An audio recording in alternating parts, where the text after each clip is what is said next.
putra Zhang Yuxia mengeluarkan pernyataan mendesak yang mengungkap seluruh proses penangkapan dan situasi di dalam militer.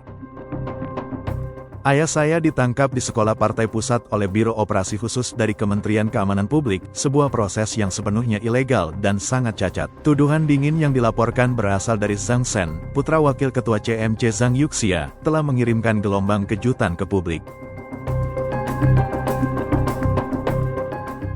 Pesan ini melakukan lebih dari sekadar membuka tabir pembersihan yang brutal. Ini mengungkap kenyataan yang mengkhawatirkan. Militer China sedang merosot ke dalam keadaan ketidakstabilan yang membara dengan gelombang perlawanan bawah tanah yang berada di ambang letusan, yang secara langsung mengancam stabilitas Zhongnanhai. Peristiwa tanggal 24 Januari tahun 2026, ketika Kementerian Pertahanan China secara resmi mengumumkan penyelidikan terhadap Zhang Yuxia dan Liu Zhenli atas pelanggaran serius terhadap disiplin dan hukum, membuka babak dramatis dan berisiko tinggi dalam sejarah politik negara tersebut. Namun, alih-alih menerima nasib politik mereka dengan diam, faksi Zhang tampaknya telah memilih serangan balik informasi yang agresif melalui pernyataan viral yang bocor melalui saluran luar negeri. Menurut akun ini, penangkapan terjadi pada tanggal 20 Januari saat Zhang tiba untuk pembukaan seminar di sekolah partai pusat. Kejutan tersebut bukan terletak pada kenyataan bahwa ia sedang diselidiki, tetapi pada para pelaksananya, yaitu petugas dari Biro Operasi Khusus Kementerian Keamanan Publik, bukan Komisi Militer untuk Inspeksi Disiplin, yang menentang semua preseden dan protokol yang telah ditetapkan. Zhang Sen menekankan bahwa sebagai anggota Biro Politik dan Wakil Ketua Komisi Militer Pusat, penangkapan ayahnya seharusnya memerlukan persetujuan dari Biro Politik dan Kongres Rakyat Nasional.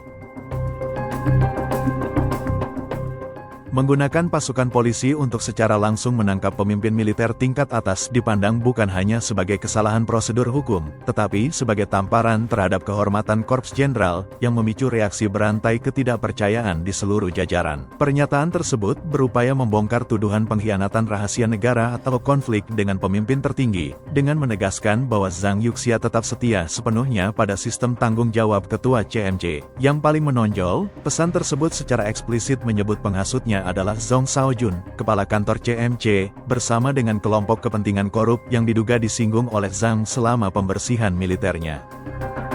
Menurut Zhang Sen, kekuatan-kekuatan ini mengeksploitasi kecurigaan untuk menjebloskan ayahnya ke dalam sel penjara demi melindungi kepentingan kolektif mereka, mengubah tindakan keras terhadap korupsi menjadi alat untuk pembersihan faksi yang brutal. Keretakan di tingkat atas ini telah melahirkan efek sentrifugal yang mengerikan, yang menyebabkan keresahan terus-menerus di dalam jajaran militer setelah penangkapan tersebut. Banyak mantan kolega dan bawahan, mereka yang bertugas bersama Zhang Yuxia selama konflik 1979, telah menghubungi keluarga tersebut untuk menyampaikan simpati mendalam dan kemarahan. Moral militer, yang sudah sensitif, semakin terguncang oleh rumor tentang memburuknya kesehatan sang jenderal yang menua di bawah interogasi keras di fasilitas Kementerian Keamanan Publik.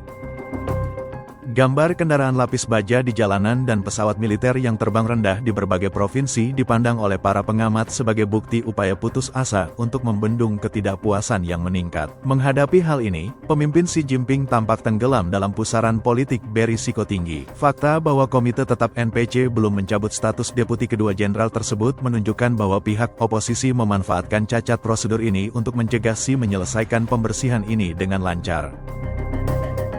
Pernyataan Zhang Sen, terlepas dari keasliannya, telah bekerja dengan sangat baik sebagai senjata perang psikologis. Hal ini tidak hanya merobek fasad persatuan dan menabur keraguan mengenai legitimasi kepemimpinan tertinggi, tetapi juga mengobarkan kemarahan militer di sekitar citra seorang jenderal yang dizalimi oleh para penjilat.